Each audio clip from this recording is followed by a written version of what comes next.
My son had a high fever at night, but my husband was celebrating a birthday with another woman's daughter. The next day, I calmly proposed a divorce. My husband frowned and asked, "Is it really necessary to make such a big deal out of something so small? To divorce, you'll have to leave with nothing."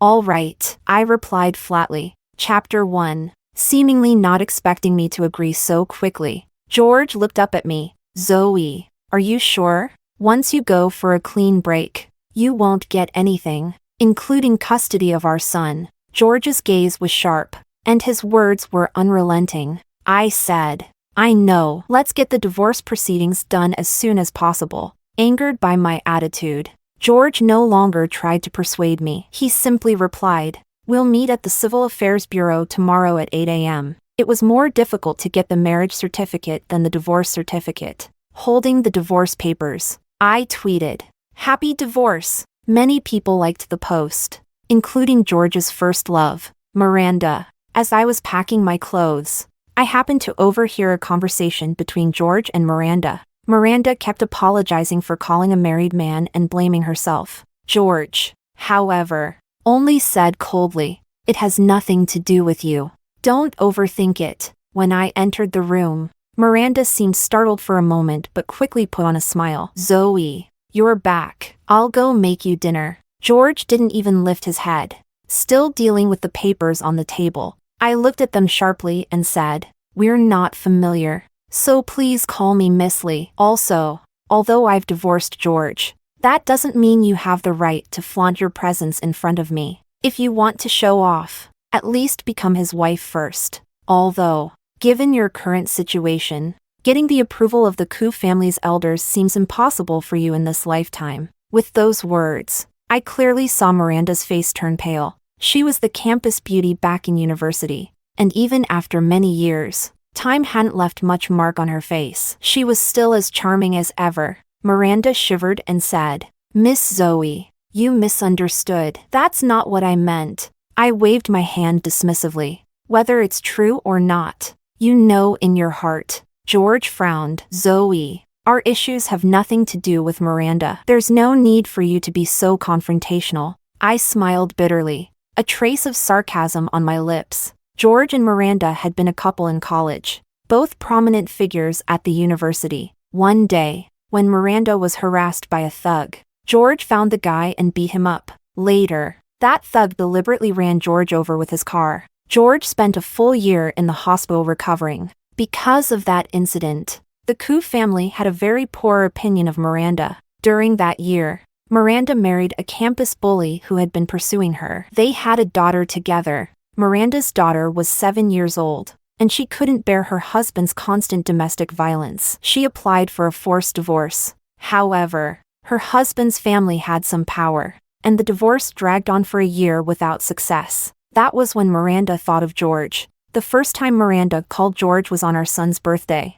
George had only said one thing, "Son, I'll be back soon to cut the cake with you." Because of this, our son sat at the table waiting all night. Every time he heard a sound at the door, he looked up hopefully, only to lower his head in disappointment. Such things happened more than once. Since Miranda appeared, George had been breaking promises more and more. He had promised to take our son to the amusement park on the weekend, but when Miranda called, he patted our son on the head to comfort him and left. Chapter 2. I promised my son we'd go on vacation during the summer, but Miranda's call ruined those plans.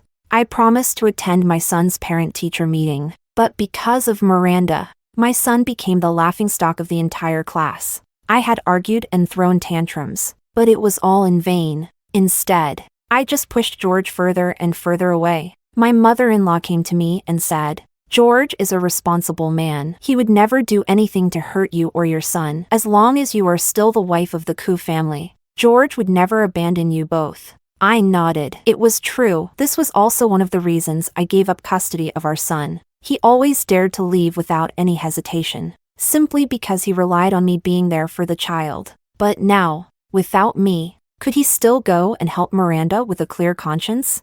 The next day, a piece of news titled "The Mistress' Bold Entrance to the Original Wife's Home" caused a huge stir online. Miranda's face wasn't blurred, and familiar people quickly dug up her background. Aya sent this the cold and aloof campus beauty from university? Now she's reduced to being a mistress. TSK. The original wife hasn't even left. And the mistress is already shamelessly stepping forward. How disgraceful. I hate these pity-seeking White Lotus types. They're so disgusting. Mistresses deserve to die. I totally agree with the above comment. The public opinion online quickly turned against Miranda. I thought this wave of criticism would make her tone down, but instead, it worked in her favor, and she divorced her campus bully husband. Apparently, her husband's family had some status, and having such a daughter-in-law was a disgrace to their reputation. So they immediately divorced her. Miranda then demanded to split the couple's assets. Her husband's family submitted the video I posted online as evidence, proving that Miranda had cheated, and they ruled that she must leave with nothing. Her husband's family, being patriarchal, declared they would not take custody of her daughter. Anna, my son, Luis, called me, "Mommy, I haven't seen you in so long. When are you coming back?" The little guy's voice was forlorn. "The nanny said you don't want me anymore. Is that true? Did Luis do something to make you unhappy? Mommy, tell me. I'll fix it. Please don't leave me, okay?" I froze for a moment and said coldly, "Which nanny told you that?" It was Lisa. My son whispered, "Sweetheart, Mommy has to go out for a while, but I haven't abandoned you. If anyone talks nonsense in front of you again, just tell Daddy or Mommy. Even though I'm not at home, I still love you very much. Then I'll be at ease. Mommy, I just transferred $5 million to your account. Take care of yourself while you're away. Eat well, drink well. Grandma and Daddy gave me a lot of money. Luis has money now, so Luis can take care of Mommy. Mommy doesn't have to work so hard." The little guy said this seriously. I smiled and reassured him. I then called George, who promptly fired the nanny and told her to pack up and leave. He also warned that anyone who spoke ill of him in front of our son would also be kicked out. On Friday afternoon, George couldn't pick up the child, so he called me. When I arrived at the school, I unexpectedly ran into Miranda, who was wrapped up in a thick coat. Seeing my composure, Miranda instantly seemed to age 10 years. She glared at me and said, "Are you happy now? Your video has turned me into a street rat. My Anna is so innocent. You're a mother too. How could you be so cruel? Don't you fear that the retribution will fall on your own son?" I glanced at her indifferently, casually fiddling with my freshly done nails. "I'm not satisfied enough." I shook my head. "Your fate should be 10 times worse than this. Your daughter is no angel either. It was a wise decision for your husband's family to disown her. You bitch. You've ruined me. I won't let you off the hook." I didn't bother to respond to her enraged outburst, merely waving my hand. "You're always welcome." After spending the day at the amusement park with Luis, George showed up at sunset. "Miranda called me today." George looked at me. I simply responded, "What? Coming to defend your mistress now? You know that's not what I meant. Could you stop speaking so harshly? You weren't like this before." Then what was I supposed to be like? Staying at home to cook and clean? Taking care of everything and managing the house? Or was I supposed to obey you blindly? I countered. He was stunned for a moment, not knowing how to respond. People change. Before Miranda appeared, you were the ideal husband in other people's eyes and the perfect father in our son's heart. But since Miranda showed up, what have you become? I started counting on my fingers. I've calculated it since Miranda appeared 2 years ago. You've broken your promises 99 times in these 2 years. Every time you promised our son something or made a promise to me, it would all vanish with just one call from Miranda. I looked straight into his eyes. "Tell me, do you dare say all of this has nothing to do with Miranda? We're alumni. She was in trouble, and I just helped her out as best as I could. I swear, I never cheated on you." I smiled and turned away. It's not just physical cheating that counts as cheating. In my eyes, emotional cheating is just as bad. In Zoe's world, there's no tolerance for this kind of thing. Miranda became a public pariah, hiding with her daughter Anna wherever she could. George couldn't bear to see them suffer and placed them in a villa not far from his home. For this reason, Miranda would frequently knock on his door, pretending to be bringing the child over for some nourishment. George, however, simply laughed off her kindness. Chapter 3. When my son mentioned this, his face was full of displeasure. I don't like the supplements Aunt Miranda sent. They taste terrible, he whispered to me. Aunt Miranda comes over every night, apologizes to Daddy, and asks if they can go back to how things were before. I smiled. It was to be expected. Miranda is now infamous, and the only way she could find refuge was by clinging tightly to George like a lifeline. How could she pass up such a good opportunity? I teased my little one. What else do you know? I also know that Daddy doesn't want Aunt Miranda to come to the house often. Daddy said I should study hard and not let these things distract me. My son proudly tilted his head, looking quite pleased with himself. I said, when Mommy is not around, you should listen to Daddy. He won't harm you. George's work was keeping him busy, and since the child refused to bond with the nanny, George had no choice but to call me. For the sake of our son, we had agreed not to tell Luis about the divorce. Returning to this house, I felt as though I had stepped into a different world. When my son saw me, his face lit up with joy. Mommy, I got first place again in the math Olympiad. I smiled and praised him. Such a simple reunion between mother and son felt ordinary to me, but for George, it seemed to stir up a storm. A week later, George called me. Zoe, what do you mean by this? We agreed to part on good terms. Are you really trying to bankrupt the Koo family? Have you thought about Luis's future? Even though I didn't see him, I could imagine the furious expression on George's face. What do you mean? What have I done? I replied coldly. The Koo family's confidential business files were leaked. That file was in the safe at home, and the password for the safe was known only to you. George said angrily. Zoe, do I need to spell it out for you? George, if you're losing your mind, go get treatment. Don't throw around baseless accusations. I paused, then continued. Ruining you would do me no good, and it would only hurt Luis. I'm not that stupid. Don't you know why I gave up custody of Luis? He can only get the best education under the Koo family's roof. I would never do anything to ruin Luis's future. The Koo family holds significant positions in both the business and medical worlds. Luis's elite school costs millions in tuition every year, not to mention the other living expenses. Use your pig brain and think carefully. Who has been coming to our house so often? Who repeatedly comes under the pretense of delivering supplements? Who is most likely to steal the files? Do I really need to say their name? By now, the answer was clear. George spoke directly. It's impossible for Miranda to have done it. He paused, then added, Miranda has no reason to harm me. Ha! I sneered, then hung up the phone. I immediately pulled up the security footage from the guardhouse and sent it to George. You already know the answer in your heart. Why deceive yourself?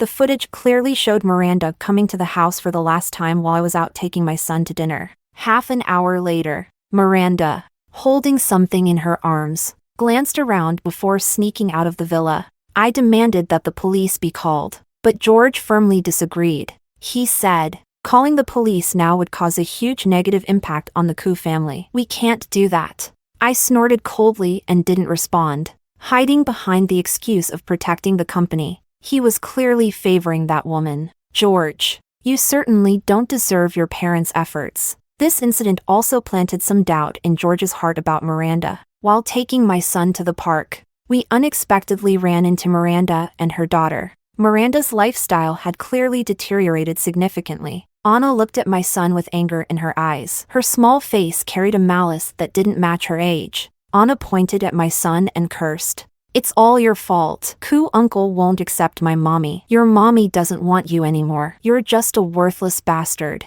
I coldly narrowed my eyes and slapped Anna hard across the face. Miranda, if you can't teach your daughter, I'll do it for you.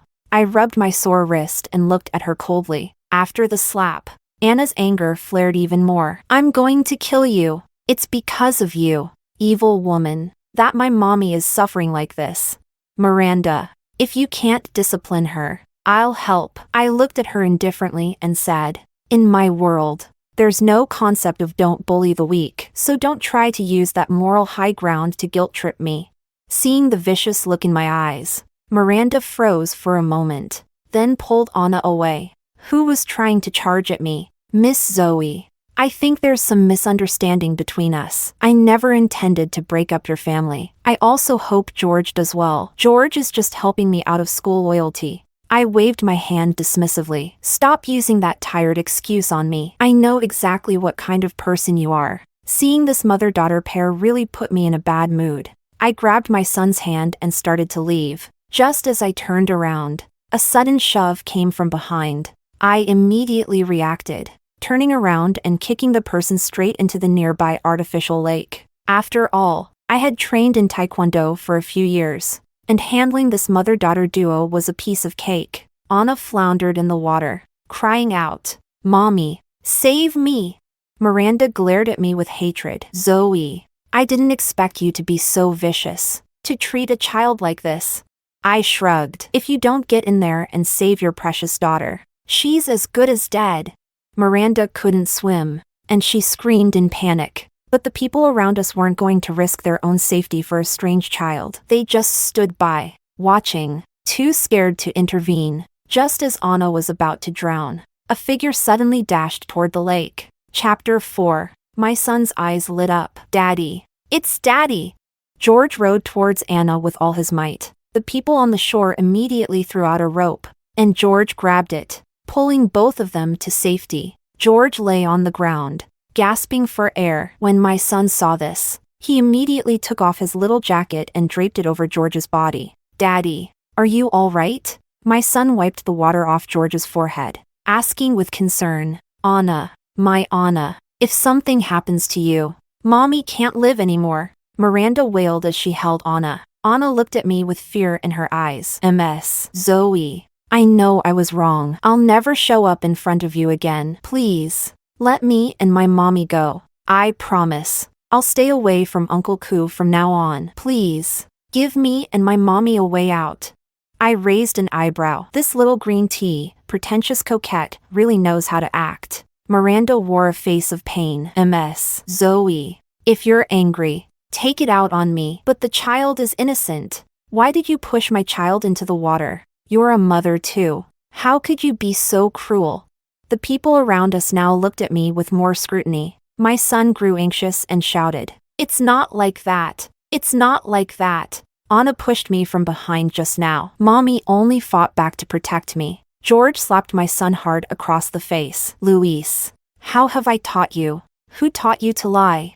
My gaze turned icy. My son, holding his cheek, cried out, "I'm not lying. What I said is true." Anna called me a bastard no one wants, and then she tried to push me into the water. Mommy only fought back to protect me. George shouted angrily, "Luis, how dare you lie?" He threw my son's jacket onto the ground and angrily pointed at him. At this moment, Anna spoke up. "Mr. Koo, please don't blame Luis. He was just trying to protect his mommy. It's all Anna's fault. She's the one who annoyed Miss Zoe. It's all Anna's fault." George was about to comfort Anna when the bodyguards rushed over in a hurry. I narrowed my eyes and immediately ordered the area cleared. This amusement park was my family's property, so the clearing of the area was extremely fast. I instructed the bodyguards to take my son to change into new clothes. Only then did I turn my cold gaze toward the man in front of me. "Hold him down and beat him," I ordered directly. The bodyguards froze. "Miss, this is your husband." George stared at me in disbelief. "What? You can't follow my orders anymore? If you want to keep your job, do as I say, or all of you can leave." Thinking of the bright red slap mark on my son's face, I was enraged. "Zoe, how dare you?" George's words were cut short as the bodyguards immediately slammed him to the ground and began beating him. The bodyguards were careful, not hitting his face or any vital areas, but their fists landed repeatedly on his body. Miranda and Anna trembled in fear, watching from the side. You're committing a crime," Miranda said in a low voice. I looked at her with interest. "If you want to take the beating for him, you can." Miranda, frightened, dared not say another word. After a thorough beating, George lay on the ground, gasping for air. I looked down at him, speaking softly. "You should be thankful that you're Luis's father. Otherwise, after slapping Luis like that, I would have ordered the bodyguards to break your hands." My family has ties to the underworld, and you should know that killing 1 or 2 people is not difficult for me. My words sounded like a spell to the 3 of them. Oh, and considering your performance, I've already spoken to Mrs. Koo. The Koo Group can have a new successor. All your cards will be suspended, and the assets under your name will be seized. I spoke slowly. Mrs. Koo, out of consideration for her son's relationship with you, has left you a villa. The rest, you'll have to fight for yourself. I stood up and waved my hand. Good luck. George didn't believe me and immediately called Mrs. Koo. When Mrs. Koo learned that her precious grandson had been slapped, she was already furious and, without hesitation, agreed to my proposal. The current successor of the Koo family was George's older brother, Peter. When I arrived at the Koo Group office, Peter was lazily reclining in a chair, deep in thought. Didn't we agree not to meet again? Peter pushed his glasses up and spoke lightly. Did my useless brother piss you off again?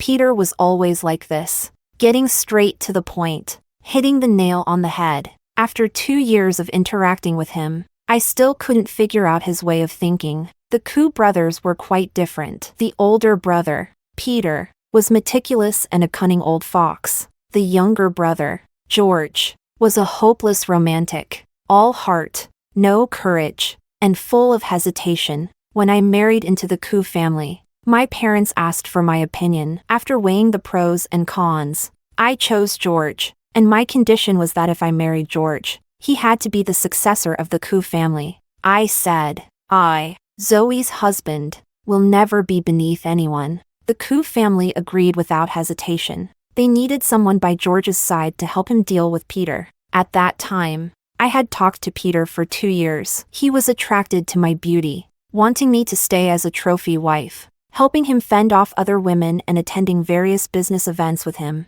I was attracted to his connections and influence. Peter was quite generous in this regard, never hesitating to introduce his network to me. We both knew the truth. He didn't love me, and I didn't love him. We were just talking without any real emotions. When I proposed to break up, Peter didn't even look up, simply responding with a cold, "Fine." Chapter 5. After reaching an agreement with Peter, I didn't want to stay any longer and turned to leave immediately. Peter smiled slightly as he watched my somewhat hurried back. 2 months passed in the blink of an eye, and the private investigator I had sent kept sending over the latest updates. George had lost his position as the successor and became more and more hesitant in his actions. At first, it wasn't too bad, but as time went on, George was increasingly disliked by Miranda and her daughter. Life is built on the little things, and when conflicts accumulate bit by bit, Miranda eventually exploded. If it weren't for that Zoe woman, I'd still be living happily with my daughter, leading a good life. How did I end up like this? Miranda screamed. I've had enough. I've really had enough. George, you're useless. You can't even control a woman. I was blind to ever have chosen you. After days of emotional venting, George snapped. You need to speak with some conscience. If it weren't for you, would I have had to deal with those thugs? Would I have spent a year in the hospital? Would I have ended up like this? And your daughter, such a schemer at such a young age. Zoe already sent me the surveillance footage from that day. It was your daughter who cursed Luis and tried to push him into the water. Zoe only fought back to protect him. You two women, not a single good one between you. Anna's face turned red with anger, and her neck bulged. Don't you dare insult my mother.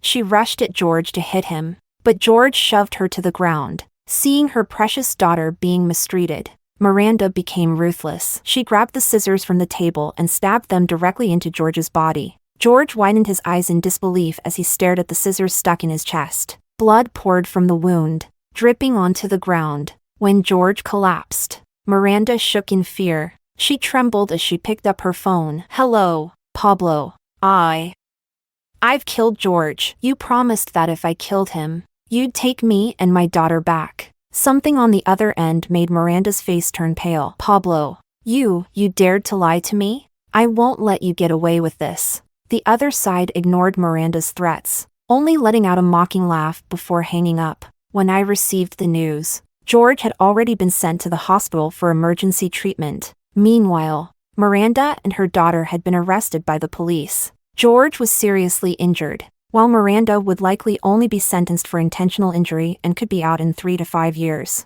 But Miranda, determined to bring her own ruin, poisoned her daughter to escape custody. On the way to the hospital with her daughter, Miranda managed to escape. When Miranda opened her eyes, she found me sitting in front of her. We were in an abandoned underground room, soundproof on all sides. No matter how loud the noise, no one would hear it from outside. Zoe, what do you want? Miranda tried to untie herself, but the more she struggled, the tighter the ropes became. I've come to send you on your final journey. I smiled, watching her fearful expression. You want to kill me? Miranda stared at me with wide eyes, looking at me as though I were a demon. No, no, no. I shook my head. It's not me killing you. You, in your fear of facing the consequences of the law, have committed suicide, and you carry a life on your conscience. But you're truly cruel, poisoning your own daughter to escape custody. I really admire you for that. Your daughter didn't even realize that she was going to die at your hands.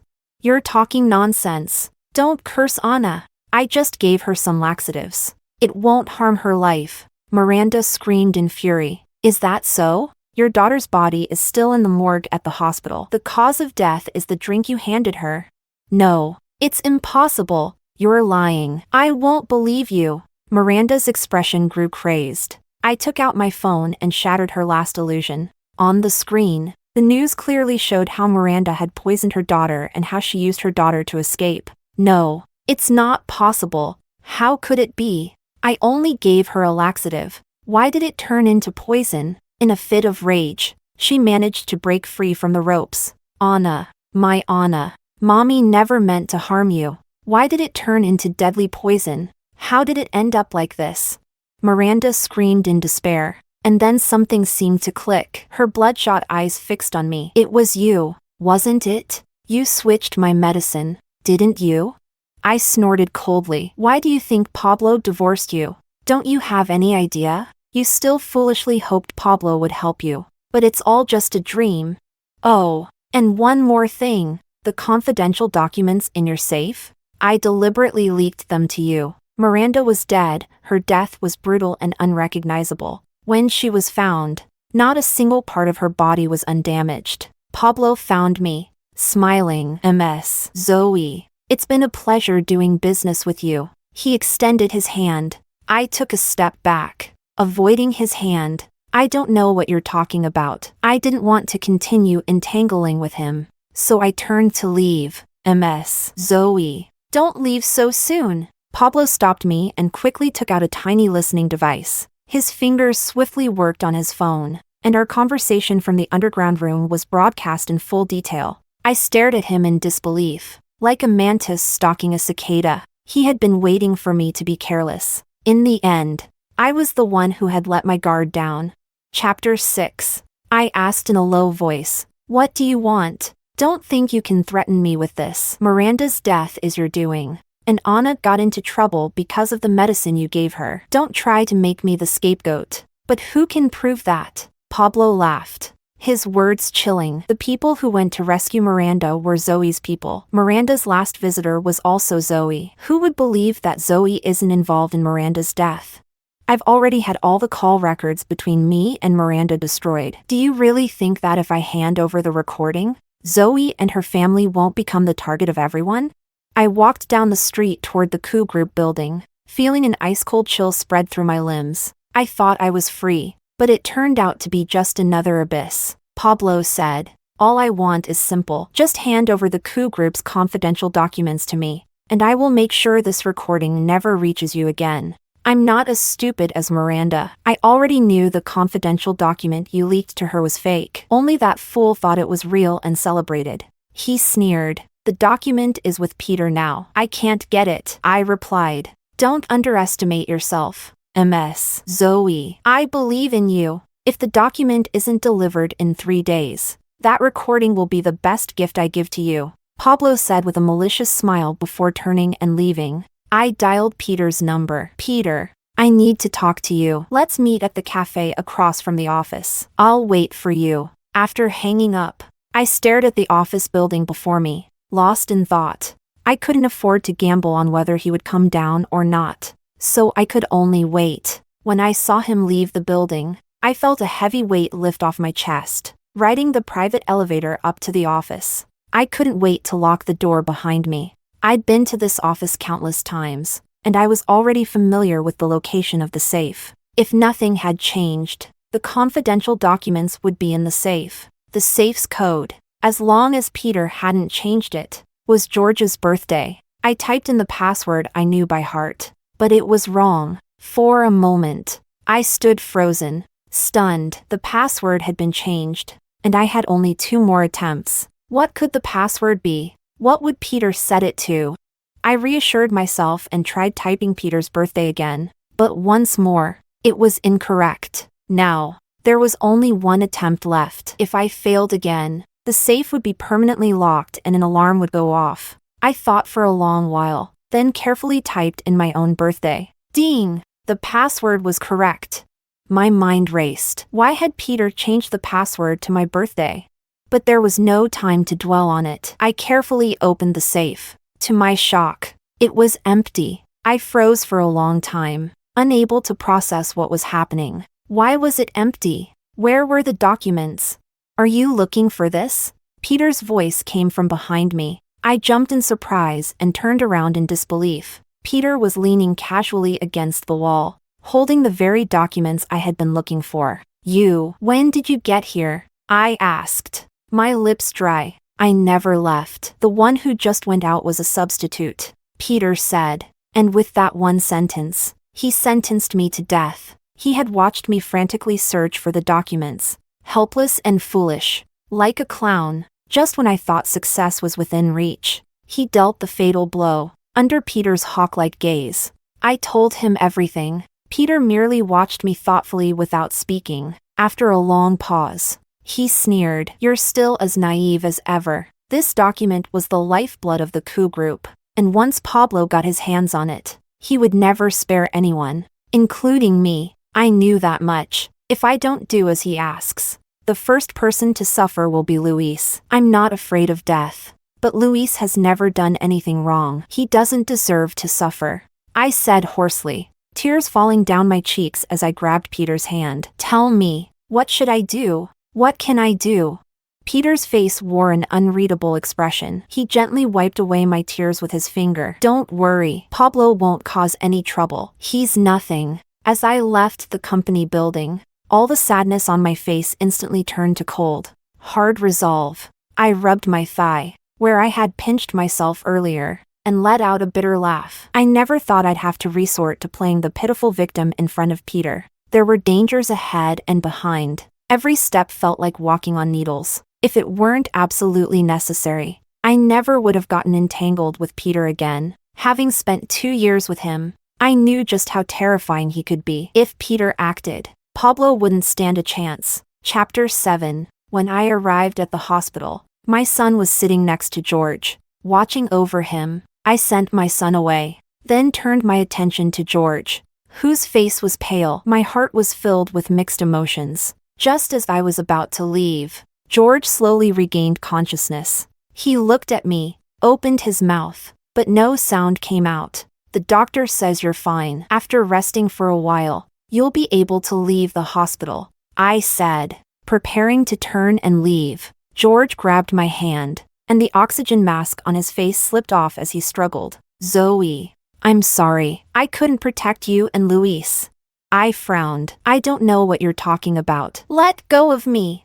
Zoe, I had a dream. I dreamed that you and Luis had both died. George's eyes were bloodshot. After you were killed by Miranda, Miranda played a double game right in front of me. She and her daughter teamed up to bully Luis. Later, Luis developed depression and jumped off a building on a rainy night. Miranda and Pablo worked together to drain the Coup family's wealth. I took Luis' ashes and staged a car accident on Miranda's usual route. I guess that was my way of avenging you and Luis. George's voice choked with emotion. This dream felt so real. Every time I think about the scenes in my dream, my heart aches, and I can't breathe. I stared blankly, lost in distant memories. Zoe, those things really happened, didn't they? George asked carefully. He wasn't expecting an answer but continued on. So, you set up one trap after another to lure Miranda in. Once Miranda died, Luis would be safe. When I left the hospital, my legs suddenly gave way, and I collapsed onto the ground. George asked, Zoe, can we go back to the way things were? For Luis's sake. I shook my head. It's too late to go back. We can't go back. You don't love me, and I don't love you. You want to reconcile with me just because I happen to be the right one for you at this moment. Nothing more. As I was about to leave the room, George asked me one last question. He asked why I didn't take revenge on him too. With your intelligence, it would be easy for you to get back at me, right? I left him with only one sentence. You are Luis's father. My child's father. If something happens to you, Luis will be heartbroken. The next day, Pablo was dead. He had gotten into an argument with a cousin at the company and was stabbed in the carotid artery with a pen on the spot. By the time the ambulance arrived, Pablo was already dead, and the cousin presented a mental health certificate, so the law couldn't touch him. Meanwhile, Pablo's company was swiftly divided up by all the shareholders, with Peter taking the lion's share. When I saw the news, I felt a cold shiver run down my spine, but at the same time, I felt a sense of relief. I knew this was Peter's doing. With all the obstacles cleared away, I held my son in my arms, feeling a joy that was a mix of loss and recovery. It felt so good. This time, Luis, Mommy will finally be able to protect you for the rest of my life. Looking back on everything from the past life, I could only feel an overwhelming pain. I hated Miranda for her repeated schemes, and I hated George for his inaction. Watching my son driven to depression and forced to jump to his death by Miranda and her daughter, an overwhelming rage surged inside me. When I opened my eyes again, I was back before the tragedy happened. Everything was still normal, and there was a chance to fix it. This time, I would make sure Miranda and her daughter never recover. Mom, what are you talking about? Luis doesn't understand. My little one looked at me with wide eyes. It's nothing. Sweetie, Mommy had a bad dream, but now that I see you're still here, I'm not afraid of anything, I said softly. When I went back home, holding Luis, Peter was sitting on the sofa, smiling as he looked at me. A chill ran down my spine. Peter silently spoke. My prey, welcome back.